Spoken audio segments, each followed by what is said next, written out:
नमस्कार विद्यार्थी मित्रों, एसएन ई लर्निंग प्रोग्राम में फिर से आपका स्वागत है। हम लोग चर्चा कर चुके थे लास्ट लेक्चर में कोलराउस लॉ की। कोलराउस लॉ के थ्रू ध्यान ये रखना है कि इन्फिनाइट डाइल्यूशन पर ही ये लॉ वैलिड होगा। जब तक क्वेश्चन में इन्फिनाइट डाइल्यूशन के डेटा नहीं गिवन होंगे आप क्वेश्चन को सॉल्व नहीं करेंगे, कोलराउस लॉ नहीं लगाएंगे।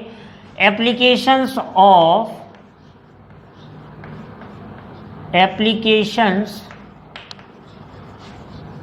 Of Kohlrausch law,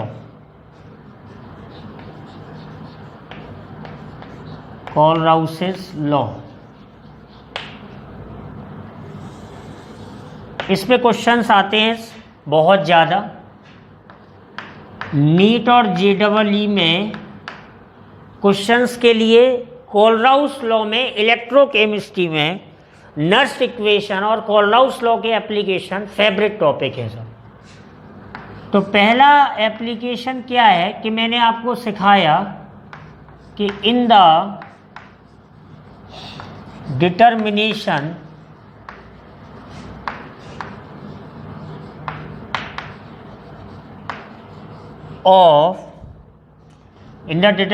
of molar conductance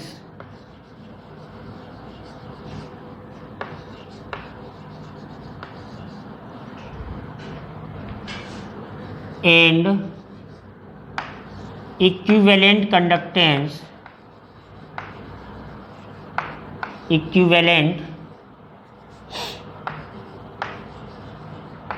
conductance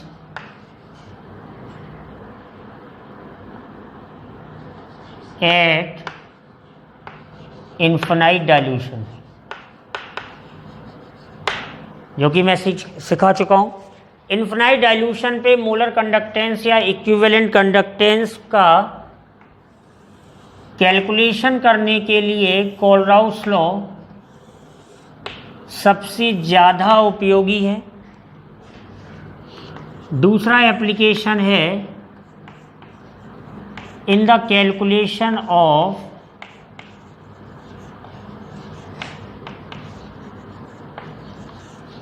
degree of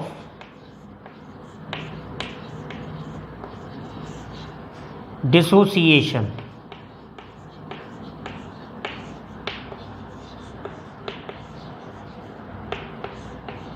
degree of dissociation को अल्फा बोलते हैं। डिग्री ऑफ डिसोसिएशन मैंने आपको बताया था कि the dissociate moles from 1 moles is called degree of dissociation. कि अगर कोई इलेक्ट्रोलाइट है, सपोज दैट AB है और वो A+ और B- में टूट रहा है और इनिशियली इसका A मोल है तो ये 0 होता है T = 0 पे। फिर इक्विलिब्रियम पे सब A- X हो जाता है तो ये X फॉर्म हो जाता है बिकॉज मोल लगा रहे हैं। मैंने बताया था ना 1 से 1 बन रहा तो X से X बनेगा और ये भी X बनेगा। तो डिग्री ऑफ डिसोसिएशन मैंने आपको बताया था कि डिसोसिएट पार्ट, डिसोसिएट कितना हुआ X डिवाइड बाई टेकन, कितना लिया था A, तो अल्फा = X/A हो जाएगा। यहाँ से x की वैल्यू A अल्फ़ा हो जाएगी। तो मैं यहाँ पे कोलराउस लॉ के चलते अल्फ़ा = क्या था, समझो बात को आप, कि यहाँ पे बात हम कर रहे हैं कंडक्टेंस की। तो मोलर कंडक्टेंस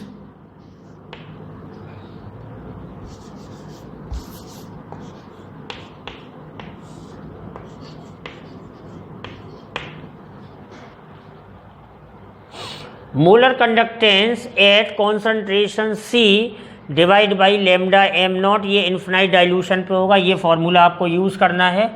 तीसरा आएगा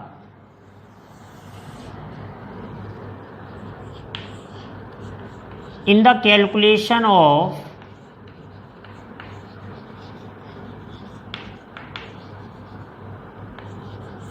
डिसोसिएशन कांस्टेंट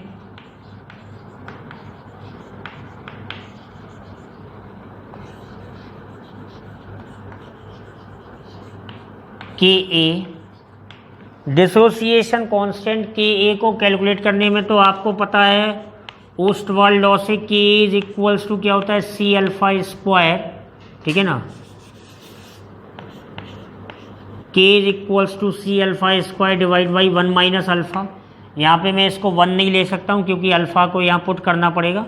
तो K इज इक्वल्स टू क्या हो जाएगा gentleman, C lambda M at C divide by lambda M nought का स्क्वायर, और ये नीचे हो जाएगा 1 minus lambda M at C concentration C lambda M nought. तो ये आपको ध्यान रखना है, ये फॉर्मूले आप यूज़ करके, मैं आपको बता दूं कि लेमडा एम एट सी जो है वो molar conductance at concentration C है, और लेमडा एम नॉट जो है वो molar conductance at infinite dilution है। तो आप किसी भी इलेक्ट्रोलिटिक सॉल्यूशन के लिए इन्फिनाइट डाइल्यूशन पे मोलर कंडक्टेंस को कैलकुलेट कर सकते हैं, इक्विवेलेंट कंडक्टेंस को कैलकुलेट कर सकते हैं। आप किसी इलेक्ट्रोलाइट के लिए, स्पेशली वीक इलेक्ट्रोलाइट, ध्यान दें, स्पेशली वीक इलेक्ट्रोलाइट के लिए आप अल्फ़ा को कैलकुलेट कर सकते हैं, के को कैलकुलेट कर सकते हैं, डिसोसिएशन कांस्टेंट जिसको आप बोलते हैं उसके लिए आप उसको कैलकुलेट कर सकते हैं। तो ये ध्यान देना है। लेकिन स्ट्रॉन्ग इलेक्ट्रोलाइट के लिए भी आप फार्मूला लिख सकते हैं, ये वाले फार्मूले नहीं लेकिन मोलर कंडक्टेंस वाले। हम लोगों ने एक फार्मूला सीखा था कि lambda M is equals to kappa into 1000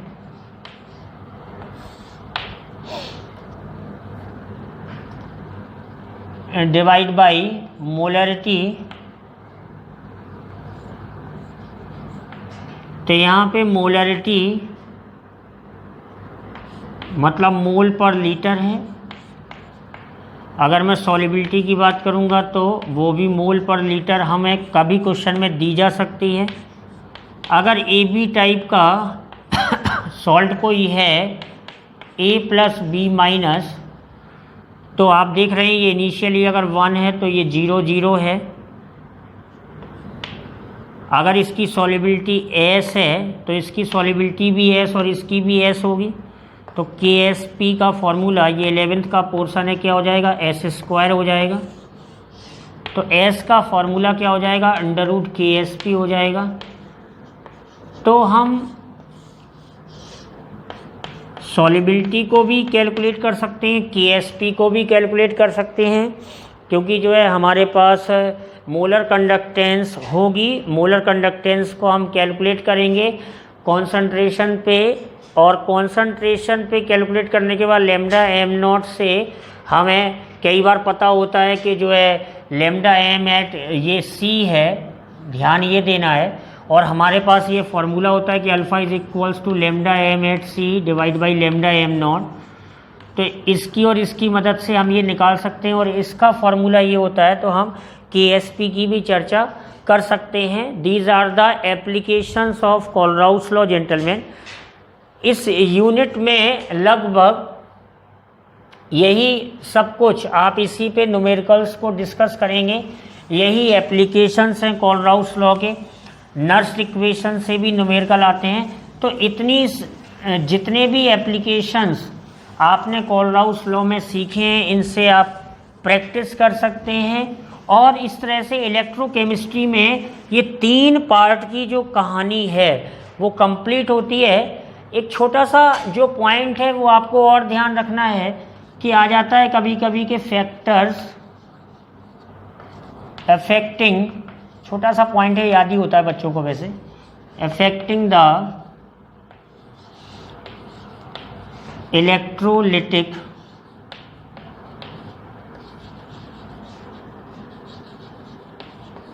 conductance.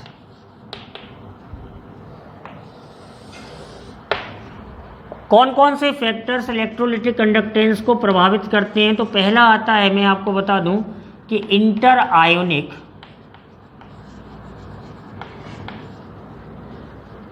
Attraction.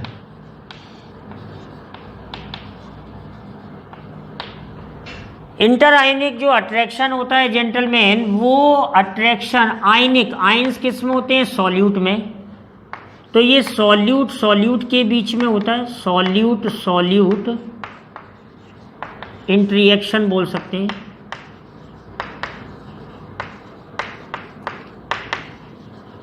अगर सॉल्यूट सॉल्यूट इंटरेक्शन ज़्यादा होगा, आप खुद दिमाग लगाओ कि अगर सॉल्यूट सॉल्यूट इंटरेक्शन ज़्यादा होगा, अगर ये इंक्रीज करेगा, देन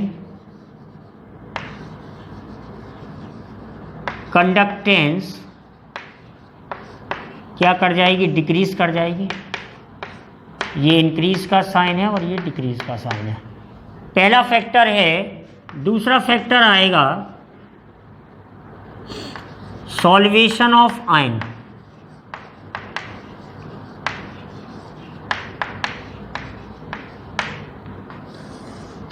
सॉल्वेशन ऑफ आयंस, ये किसके बीच की दोस्ती है? देखो मैं आपको क्लियर कर दूं कि मान चलो कि ए बी जो है वो सॉल्यूट है।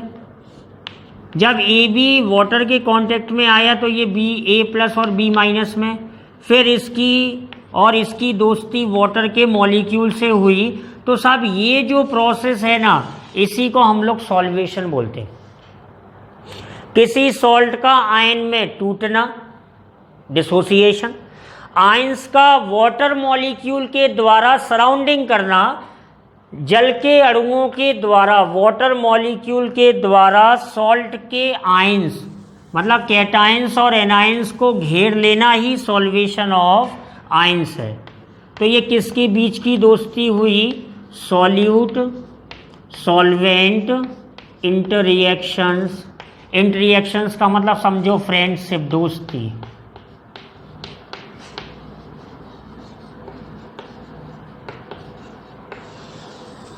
ये दोस्ती है, ये दोस्ती जितनी मजबूत खतरा है कंडक्टेंस के लिए। Solute solvent interactions.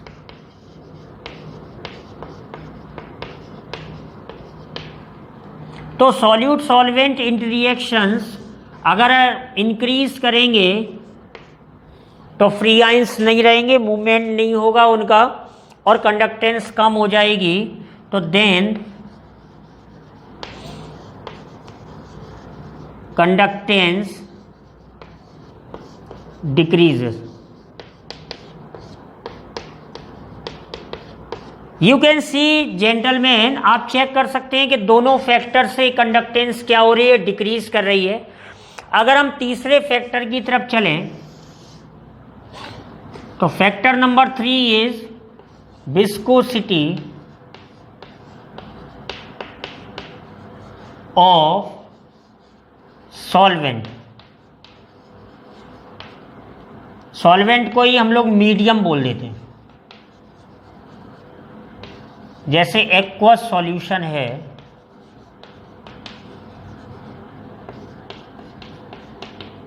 तो एक्वस सॉल्यूशन में मीडियम क्या हो गया? वाटर हो गया।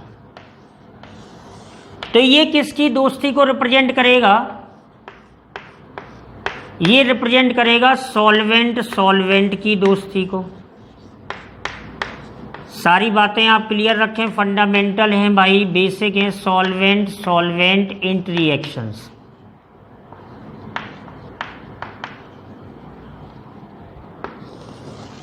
सॉल्वेंट सॉल्वेंट इंटररिएक्शंस को ये रिप्रेजेंट करेगा। अगर ये ज़्यादा होंगे, मोर होंगे, इंक्रीज करेंगे, देन कंडक्टेंस डिक्रीजेस।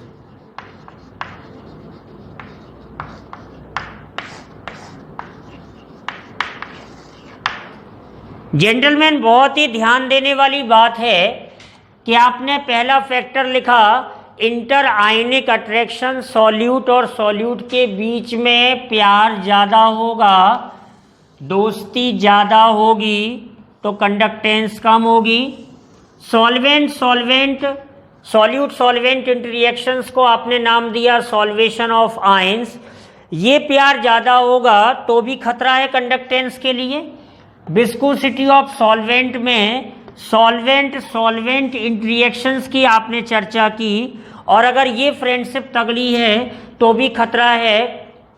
बहुत ही कॉमन सेंस वाली बात है कि मैं आपसे कहूँ कि शहद के साथ पानी को मिला दिया और प्योर वाटर को अलग कंटेनर में लिया तो किस में कंडक्टेंस ज़्यादा होगी, तो आप आसानी से कह सकते हैं कि साहब जिसमें प्योर वाटर होगा उसमें H+ और OH- की जो गतिशीलता होगी, जो मोबाइलिटी होगी वो ज़्यादा होगी और एज ए रिजल्ट हमें कंडक्टेंस ज़्यादा मिलेगी। चौथा फैक्टर मैं डिस्कस कर चुका हूँ, कॉन्सेंट्रेशन।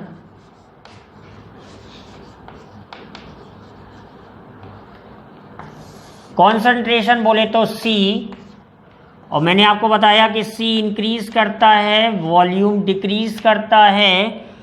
C डिक्रीज करने पे वॉल्यूम इंक्रीज करता है।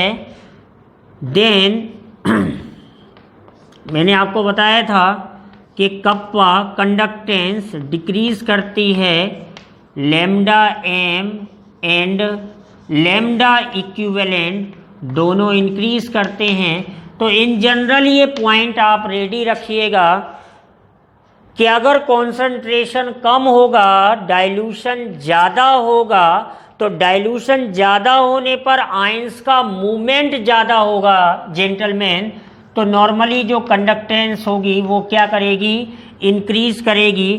तो हम ये लिख सकते हैं कि in general on dilution degree of dissociation increases, alpha increases, ionization increases, R decreases, conductance increases। तो ये इंक्रीज करेगा, आपको ध्यान रखना है। Now I am discussing the last factor of this unit, last factor of this topic, temperature. प्यारे बच्चों, जब मैंने मेटालिक कंडक्टर और इलेक्ट्रोलिटिक कंडक्टर के बीच में डिफरेंस आपको सिखाया था इसी यूनिट में, आई थिंक मुझे ध्यान है कि मैंने सिखाया था 1-2 लेक्चर पहले, तो मैंने बताया था कि मेटल्स में टेम्परेचर को बढ़ाने पे रेजिस्टेंस बढ़ता है, गर्म हो जाता है, कंडक्टेंस कम हो जाती है। लेकिन इलेक्ट्रोलिटिक कंडक्टर्स में आपको ये ध्यान रखना है, मैंने हेडिंग क्या डाली है, electrolytic conductance. Remember electrolytic conductance, तो आपको ध्यान रखना है कि टेम्परेचर को इंक्रीज करने पे रेट ऑफ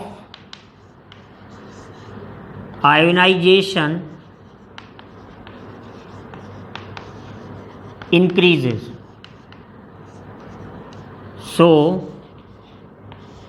कंडक्टेंस या conductivity will also increases. Conductance temperature को इंक्रीज करने पे रेट ऑफ आयनाइजेशन इंक्रीज करता है, कंडक्टेंस विल ऑल्सो इंक्रीज।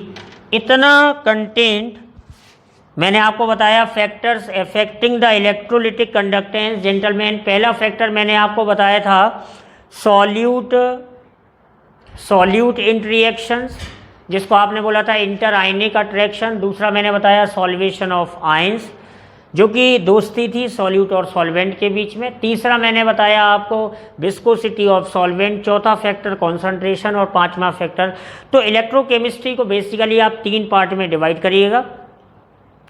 ये बहुत ही इम्पोर्टेंट कंटेंट वाली यूनिट है, जिससे JEE मेंस, एडवांस और नीट में ढेर सारे क्वेश्चन पूछे जाते हैं।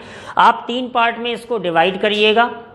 Electrochemistry part 1, part 2, part 3, conductance, electrolysis, electrolytic cell और इलेक्ट्रोकेमिकल सेल, नर्स इक्वेशन, और प्रैक्टिस करिएगा, क्वेश्चंस लगाइएगा, ठीक है ना।